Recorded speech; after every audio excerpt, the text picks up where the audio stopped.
আমার প্রথম লেখা 1 সেপ্টেম্বর 2002 চেষ্টা করেছিলাম।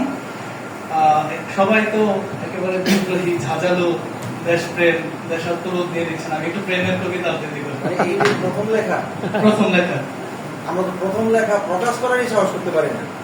আমি যা লিখছি তাই বলবো, তো আমি জানি না, আমারটা আমি বলছি। জি, অপরিচিতা, মোহাম্মদ সুমন সরকার। তোমার অক্ষির গণ্ডিপটে সুপ্ত সীমাহীন মায়া, আমার হৃদয় উঠোনে পড়েছে তোমার ছায়া। নিজের অজান্তে তোমাকে জানতে এই চিত্তের প্রান্তে দিবানৈশ বাজে এক অপেক্ষমান বিনা। তোমার রূপরেখা চিত্তকে দেয় ধুলা, তোমায় ভেবে ভেবে মৌনতায় কাটে বেলা। তুমি জানো প্রিয়া, এ অপেক্ষার অবসান কখন কবে হবে কুরবান। ধন্যবাদ সবাইকে।